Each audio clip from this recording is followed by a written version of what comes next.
All right, I'd like to start off by saying Barakateh Haw, Ba'ashem Yahushai, Ba'ashem Rachak Wadash.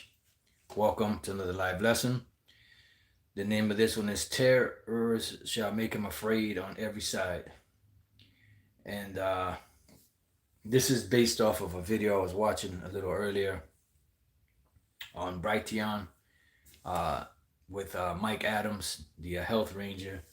He had a guest on that we know, from back in the days called Stan Johnson of the Prophecy Club. And the name of the video is called Stan Johnson of Prophecy Club Reveals Terrifying Prophetic Warnings of Suitcase NUKES Detonating in U.S. Cities. And I was watching it, and pretty much when Stan Johnson got up to speak, pretty much what he was going into was a series of visions that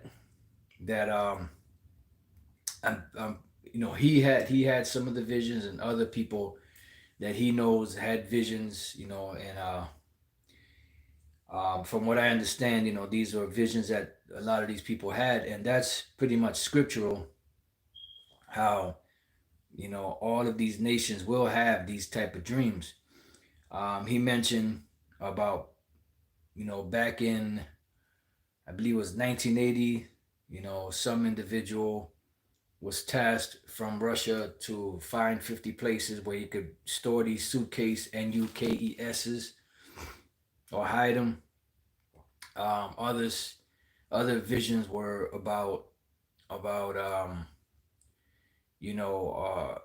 the those suitcase bombs disrupting financial means or something along those lines. Another one of the members, I believe, of the Prophecy Club, also he said he had a vision that the angel Gabriel came to him. Whether it was an angel Gabriel or not, I don't know how, but the Lord did say he would visit our flesh. So, he said that he came to him and told him, that there were 8, BOMBSs in the U.S. and they were gonna detonate or something like that, and and he mentioned something about the destruction of Sodom and Gomorrah, something along those lines. And we know that these things are so because the scriptures call America Babylon the Great, and it also compares America to Sodom and Gomorrah. And the Lord is going to bring judgment upon them for that. So before we get into the main scripture, I want to get into this precept here in the book of Joel, chapter 2 and 28. It says, "And it shall come to pass afterward that I will pour out my spirit upon all flesh, and your sons and your daughters shall prophesy, your old men shall dream dreams, your young men shall see visions." Right, so that's why these different individuals among these so-called Christians were seeing all of these visions. Now, another individual had a vision where he said he heard, or he mentioned the technology of the intercontinental ballistic missiles, was spoken of in that, I'm sorry, not intercontinental, the hypersonic missile was mentioned, in the vision. And all of these things are things that they have and things that they will use, that the Lord is going to use to destroy this place, because the Lord, that's what the Lord is going to use to wipe America out. And it's fitting. This filthy ass place. It says, "And also upon the servants and upon the handmaids in those days will I pour out my spirit, and I will show wonders in heavens and in earth, blood and fire and pillars of smoke." Right, and it all centered around, the so-called Russians. Now, one of the precepts that came to mind was Revelation 3, where it speaks about the bear, which is the feet, which is the end of the empire, or Esau's empire, which will be brought through the Russians and the Russians' allies and also America's allies. But, Russia is a big, Russia is a big major player in prophecy in these times to the ending of Babylon the Great. There was another, let me go to this precept here and then we'll get the main precept and we'll just take it from there. Isaiah 54 and 16. It says, because, oh, matter of fact, before I read that one, this is a good one too. Let's go also to Isaiah chapter 9 and verse 5, because there's many scriptures are prophecies. And Stan Johnson, once again, ran down the line that we've been teaching for years, which we believe he got that from us, going into Jeremiah 50, Jeremiah 51, Isaiah 13, and other scriptures that he mentioned that we've been going into breaking down, pointing out that it's been America all these years. Elder Apostle T3rr almost 40 years. The other two apostles, about almost 34 years, or about 34 years. Myself, this January coming up will be 31. And I'm pretty sure the majority of the bishops, they're all close to it. Some of them are hit 30 already, and some of them are close to it, So this is Isaiah chapter 9, verse 5. But it is what it is. I mean, the word is going out. So regardless, this place is still going to be destroyed. Isaiah 9 and 5. For every battle of the warriors with confused noise and garments rolled in blood.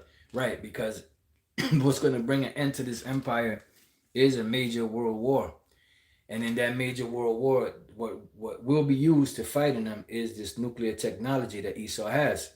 And even this devil Albert Einstein said, I don't know what weapons will be used to fight World War III, but World War IV will be fought with sticks and stones, because it's going to reduce everything back to rubble, and it's going to bring back, the plain, way back to the ancient ways, paleo ways, because this technology that these devils have, that they've been pretty much getting out in the world to make people's lives easier for the last 200 plus years.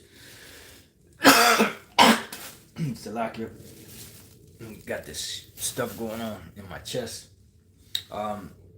This technology that they have, that they've been pushing out for the last 200 years, that have made people's lives easier, have also destroyed the earth, and it also gave them the capabilities to build weapons that they can use to intimidate other nations. But that's going to be the very thing that the Lord uses to destroy them. It says, and garments rolled in blood.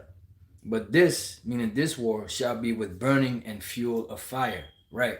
And when the Apostle John on the island of Patmos saw it, he actually saw, the missiles. And he didn't count the missiles because it was impossible to count that many missiles. It said he heard, the number of the missiles, and that's, because he wasn't sitting there counting those missiles. It said he heard, the number of the missiles.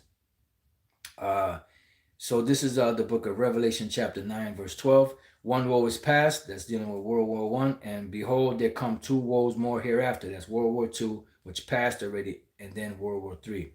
And the sixth angel sounded, and I heard a voice from the four horns of the golden altar, which is before the Most High, which we're in the ending, almost the ending of the sixth trumpet, saying to the sixth angel, which had the trumpet, loose the four angels which are bound in the great river Euphrates. Yeah, because for a long time, those same angels were holding back the destruction. But now, slowly but surely, they're starting to back off, because we're coming into the time frame of prophecy. Every time goes by and the Lord is ready to fulfill a prophecy, that once it reaches the time frame, then the prophecy comes to life. That's why the Lord told Habakkuk, at the end it shall speak and not lie. Right? It says, and the four angels were loosed, which were prepared for an hour and a day and a month and a year, for to slay the third part of men. Now, the third part of men is a representation of Esau. When you read the Bible, right, the way the white men don't want you to read it, inside joke, you have the different classifications of men. And there are three classifications of men on, in the Bible that are on the earth today, which are the sons of God, which represents the Israelites, before they were being called Israelites. Yasha Allah, he the prince of the power. You have the sons of men, which is a representation of all of the other nations out there. And then you have the sons of the wicked, which are a representation today of the Edomites. Back before the flood, it was a representation of Cain and his descendants. Today, after the flood, you're post-diluvial, I believe the term is, You have it's just a fancy way of saying after the flood, which is the Edomites. Okay, those are the sons of the wicked. That's why I said that the earth right now is being run by the third part of men, and that would be the Edomites, and that's who the Lord is coming to take down, because they're in the way of the kingdom of heaven, of Yahweh kingdom. It says, and the number of the army of the horsemen were 200,000 thousands, and I heard the number thereof. And 200,000, when you break it down, is 200 million missiles. Now, people have a problem with that because, well, they only have so many thousands of nuclear missiles out there. Yeah, but the warheads, which are the part of the missile that hurts, though there are multiple warheads in these different, nuclear missiles. You know, it's not the actual one, because pretty much the majority of the missile is nothing more than a propel, to propel that missile from one part of the world to the other. The devastating part of the missile is in the head, or the warhead, which is at the very tip. Everything else in there in that rocket is used to propel that rocket from point A, the silo, to point B, America, or wherever the destination will be. And all of those missiles, once they come out, that's what's going to destroy this place. So we heard that number. So let's get one more before we go to the main precept. This is Isaiah 54 and 16 again. It says, behold, I have created the smith that bloweth the coals in the fire. Now, if you know anything about the ancient smiths, you could do research on it. The scripture in the Apocrypha even tells you how, they're always working, and how they always got that banging of the hammer on these metals in their ear, because that's all they do all day, and they were metal workers, and their job was to, make horseshoes, make different, things, to help farmers, make farming tools, but their main quality was making weapons. They would make shields, they would make helmets, armor, all sorts of armor. They would make daggers, they would make arrows, they would make spears and swords and whatever weapon could be used. And at one point, the world was under the vibration of ancient warfare, which men would come on the battlefield, fight each other, shoot arrows, close combat, screaming, yelling, swinging swords, sticking people with spears, hitting them with daggers, hitting them with darts, and close, close proximity fighting, limbs being chopped off, heads being chopped off, and that's how warfare was fought. And that's what the Smiths did. They created all of these weapons for those type of, whether it's close contact or further contact, right? It says, and that bringeth forth an instrument for his work, right? So now today, the modern day smiths, which are actual metal smiths, or however they're called, today they would be reclassified as the scientists. Those are the modern day smiths, these scientists. And why is that? Because warfare has changed, even though they still use they still use daggers and certain weapons. They still use arrows and all that, but the main thing they use is guns, bullets, tanks, airplanes, helicopters, and their biggest achievement to date is the blessing that they receive from the sword, which are these missiles, and that's what's going to bring forth their demise. It says, and I have created the waster to destroy, because those missiles are the waster to destroy. And that's what the Lord is going to use to bring the final judgment upon America. And which brings us to the main scripture that I had in mind when I was listening to that video with Stan Johnson, and how he was saying that there were going to be suitcase NUKESs detonated in U.S. cities, and they named some of the major ones. Now, as a side note, Elder Apostle Gabar used to speak about that all the time, how they, they were gonna, they planted or were gonna plant, suitcase NUKESs out there, He used to go into that a lot, back in the days, because these are some of the things. Because um, externalization of a hierarchy, which was a book written by a woman. I don't think it was Ian Rand, but I forget the name of the author. It was a woman that wrote Externalization of the Hierarchy. Within that book, they were saying that, you know, the nuclear missiles were not made to be used. They were just made to scare people into accepting world peace under the authority of the international banking families, which the Bible calls Lucifer. If you know anything about Lucifer, Lucifer is not the spiritual demon Satan, it's the light bearer. This is where you get the word Illuminati. So those missiles were supposedly set up to scare the people into accepting this new way of life, to where everybody could receive peace, and they wouldn't mind giving up their freedoms because they want world peace, because they're tired of wars, they're tired of famine, they're tired of this destruction and devastation going on. So when they do what they call the next false flag, or the next event that they're going to use to bring forth their or forward their plans all the way, that's when they're going to, more than likely, they could set off a pocket, NUKES, or pocket NUKE, or whatever the case may be. They could set off several and cause a serious devastation to where they get tired and say, no, we need peace, and the people will demand peace. All right. So this is Job 18:5. Yea, the light of the wicked shall be put out, and the spark of his fire shall not shine. Right, because right now they're ruling by the light of wickedness, which is the Illuminati. The word Illuminati means enlightened ones.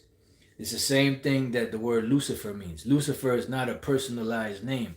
Lucifer pretty much is a title, so you could understand. And that title means light bearer. When you go to the Hebrew word is Hayalal, which also means the same thing: light bearer, day star, dawn bearer. And it goes into the Greek Eosphoros. Eosphoros means the same thing. Eos is light, phoros is carrier. Eosphoros, light carrier, light bearer. And that's all they do. But they have the left hand side of the light. And the scripture in the Apocrypha says that the wisdom of wickedness is not wisdom. Pretty much it's set them on a destructive course. That's why the Lord said he's going to judge them. It says, yea, the light of the wicked shall be put out, and the spark of his fire shall not shine. Right? Because their plan is to establish this one world government, that they've been planning for the longest. This is why on the back of the dollar bill, it has Novus Ordo Seclorum, or Annuit Coeptis, announcing the birth of, or our enterprise has been crowned with success, and that enterprise is written in Latin on the bottom, Novus Ordo Seclorum, or the new order of the ages, or the new order of the world, and that's what they're pushing forward. But once they get down to start actually realizing this new world order, that's when the Lord is going to put a kibosh on them. He's going to, destroy them. It says, the light shall be dark in his tabernacle, and his candle shall be put out with him. Right? Because they're going to survive. These international bankers are going to survive, because the very first crop of slaves will be these international banking families, which are the rulers of the world. Also, the rulers of these nations that you see around the world helping this devil push forward his agenda. It says, the steps of his strength shall be straightened. Right? The word straighten doesn't mean going straight. It means a position of difficulty, because his steps right now, there's nothing holding him back, and he's gaining momentum. But there's going to come a point where the Lord's going to throw a monkey wrench in there, where his feet are going to get heavy. They're going to feel like lead, so to speak. Meaning his agenda is not going to fully be his agenda is not going to be fully accomplished, right? And his own counsel shall cast him down, right? Because the Lord said that they are wearied in the multitude of their counsels, and they're having these different meetings as to what they should do. This is why you see the WEF, which is the World Economic Forum, You have, the Bilderberg group having meetings. You have the Bohemian Grove, and you have many other such, meetings around the world hammering out all of the details for the New World Order. That's why when Stan Johnson mentioned that about one of the, a series of suitcase BOMBS is going off, disrupting the business side of things, financial side of things, this is one of the scriptures that came to mind. Also, the MOTB, and just now, as I'm thinking about it, the movie Fight Club, towards the end, when they brought down all those financial, buildings by what? By explosives that were in those buildings, and they did it for what? So that they can restart all over again. The Great Reset, ring a bell?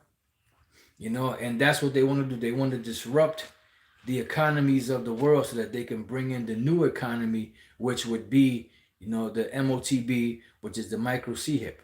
Bottom line. It said, for he is cast into a net by his own feet, and he walketh upon a snare, right? Because, the Lord said he set these devils in slippery places.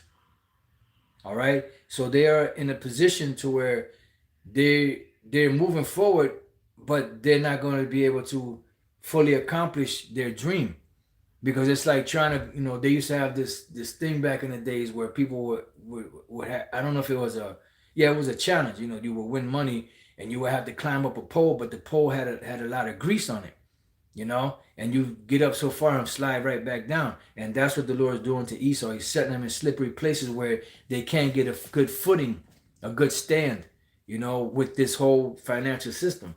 That's why there's a lot of monkey wrenches being put in there, and he, whenever he tries to establish one thing, it doesn't go through, so he got to do something else. And that's the Lord throwing those monkey wrenches in there, because Yahweh Bashem Al Shai is in control, not these devils. It says the jinn, which is representation of a trap, shall take him by his heel, because he's so greedy that he can't see that what he's pushing for is actually going to bring forth his destruction, because they didn't consider the latter end. And the robbers shall prevail against him, right? Because the Lord is going to take this devil down, and pretty much once this system goes down, whatever monies the other nations owe him, for whatever services they provided, they're not going to get, because this place is going to be destroyed. It says the snare, which is also a trap, is laid for him in the ground, and a trap for him in the way, right? And they're moving forward, but they don't see the traps. This is the main point. Terror shall make him afraid on every side, and shall drive him to his feet. And that's what came to mind when I heard about these different visions that Stan Johnson was speaking about. About these pocket NUKESs going off throughout America. He mentioned some of the major cities, New York being one of them, California, and other major hubs in America.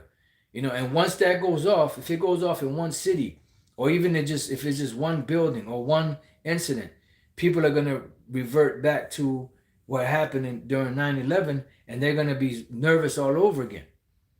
Because you should have seen the horrific terror on these people, when they so-called, the so-called planes ran into the buildings, which they didn't. But when that whole thing happened, people were horrified. They were trying to get the hell out of Dodge, especially when them buildings started collapsing and coming down. Them people were getting the hell out of Dodge. They like they were running for their life. I remember seeing some of the footage, and I couldn't believe that Esau, I didn't know Esau could run that fast. You had these devils taking off down the road, tearing down that road, motherhead, inside joke. But they were moving. I never seen an Edomite move that fast. They don't work that fast. They don't run that fast. But that day, they would have beat Hussein Bolt, or any of them top Jakes, or even them Hamites. They would have beat them, because they were trying to get the hell out of there, because fear is a great motivator. Hunger is a great motivator, So it says, his strength shall be hunger bitten, and destruction shall be ready at his side, right? Because it's time for them to go down.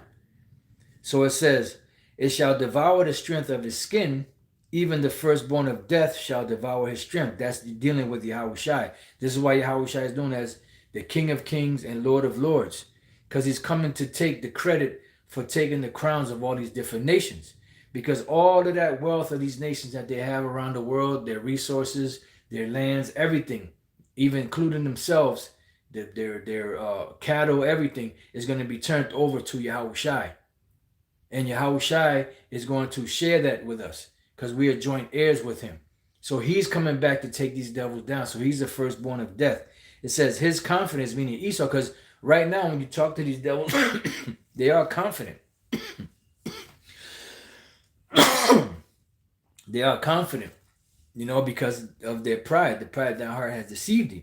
It says his confidence shall be rooted out of his tabernacle, right? Because they're not going to have the minerals, so to speak, to realize this dream.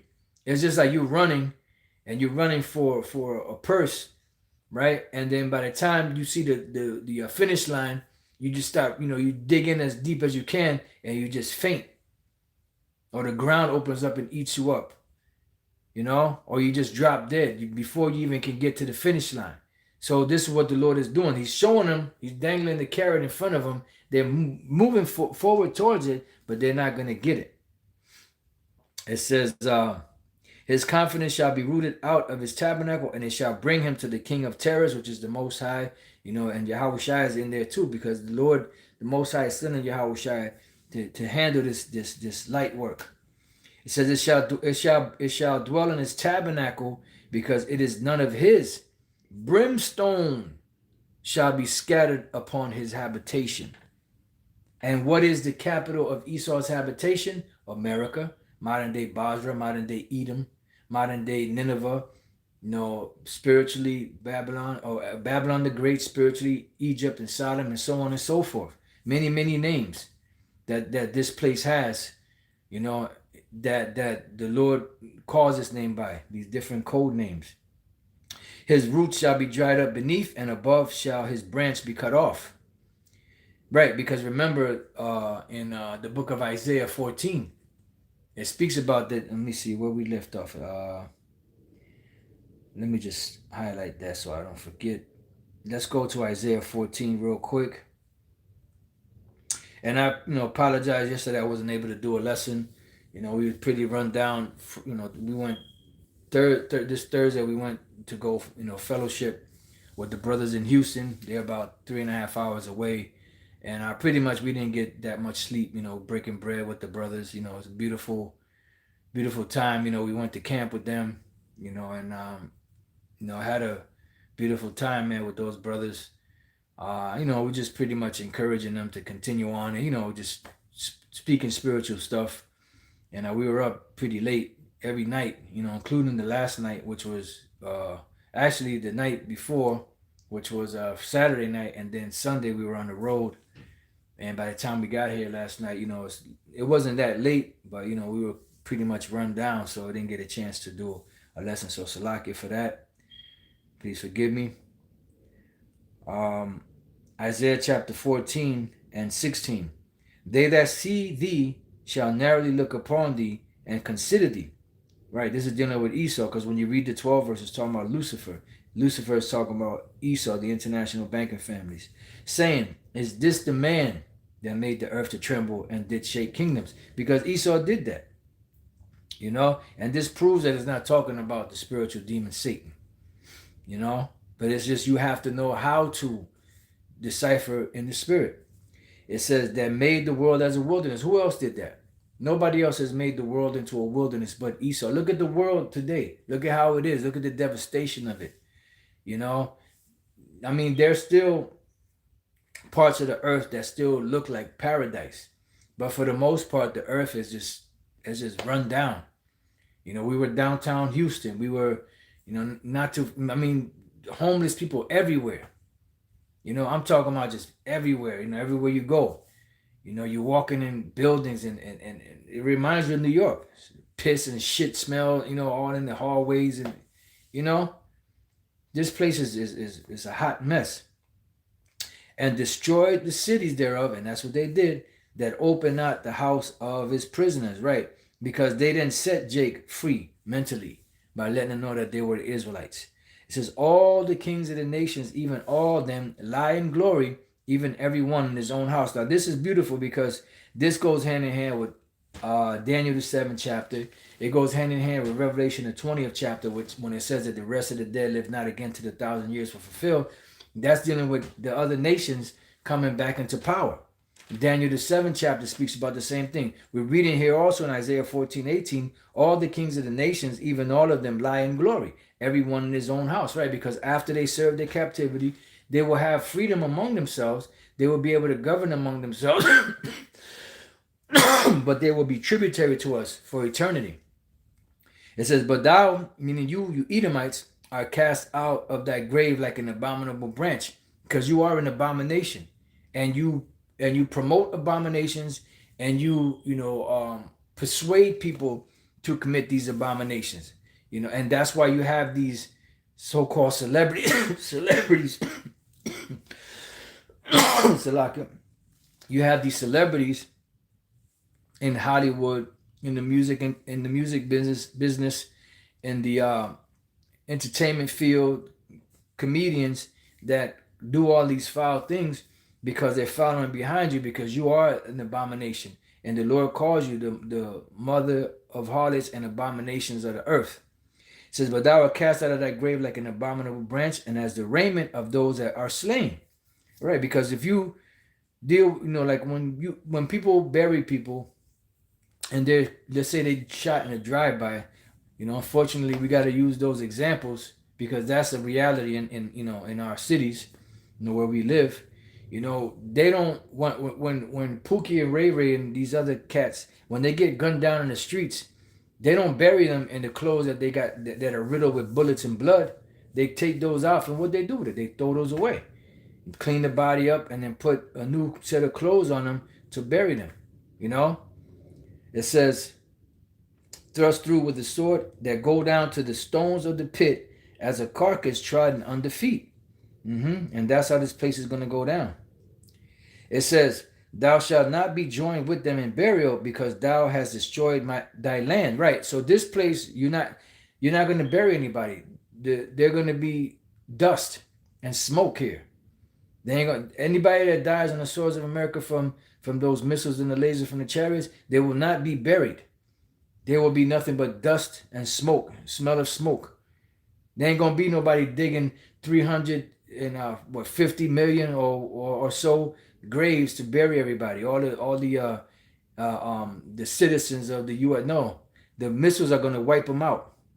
Thou shalt not be joined with them in burial, because thou hast destroyed thy land and slain thy people. The seed of evildoers shall never be renowned. And that's what we're reading in Job 18. Prepare slaughter for his children for the iniquity of their fathers, that they do not rise, nor possess the land, nor fill the face of the world with cities. Right, because they will never come back again. You hear that, Bishop Nathaniel? The Lord said once this devil is destroyed, they're not going to come back up. They're not going to, all of a sudden after 1,000 years come against, they're scheming on the Lord. The Lord had his back turned. He wasn't looking, and they put everybody back in captivity.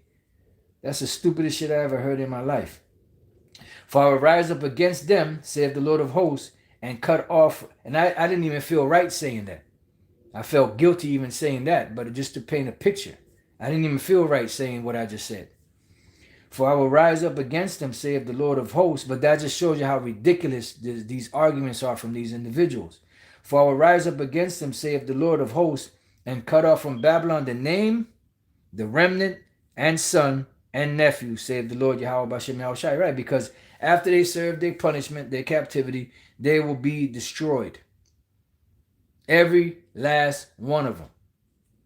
I will also make it a possession for the bittern, the pools of water, and I will sweep it with the besom of destruction, said the Lord Yahweh Bashem Yahushai of hosts. Right. The Lord's going to destroy this place. So let's go back to Job 18. I believe it was 16 verse will be left off at. Let's read that again.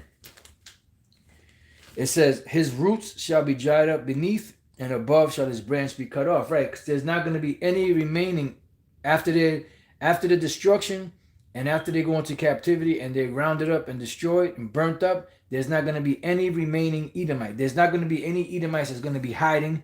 5 Edomites hiding in a cave somewhere, You know, some Israelites decide that, you know, I'm having mercy on them, so they hide 5 Edomites somewhere so that they can repopulate, you know, in the earth. No, you ain't gonna have that stupid hoe from the movie Planet of the Apes where she started digging. You know, she looked the one that looked like Janet Jackson. She was digging on the on the Edomites, so she was trying to save them. There ain't gonna be none of that shit.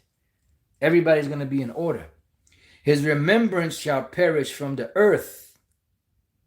No, Lucifer, son of the morning, and he shall have no name in the street. Bottom line, he shall be driven from light into darkness and chased out of the world. Matter of fact, and chased out of the world. Let's see. I believe that's Isaiah. Isaiah 26, I think it is. And yep, Isaiah 26 and 18. We have been with child, we have been in pain, we have as it were brought forth wind. That's us. We're waiting to be delivered. And it seemed like it's tarrying and taking long, and it's like the longer it takes, the more feels like the more we break down. But as the Apostle Paul said, you know, though our outward man perish, yet the inner man is renewed day by day. It says, we have been with child, we have been in pain, we have as it were brought forth wind. Yeah, because the summers passed and we are not saved. We have not wrought any deliverance in the earth. Right. We haven't been delivered yet, even though we're looking for it earnestly. Neither have the inhabitants of the world fallen. That's dealing with Esau. They have not fallen yet. But they are falling if your eyes are open. You could see them actually falling, you know, but they still got a firm hold, you know, even though it's slipping from them. So going back to Job 18:18, he shall be driven from light into darkness and chased out of the world. He shall neither have son nor nephew among the people. Now, why does it mention? Why didn't it say wife or daughter or niece? Because the lineage of a nation solely depends on the man. If you have no men of that nation, I don't give a damn how many thousands and hundreds or millions of women of that nation there are.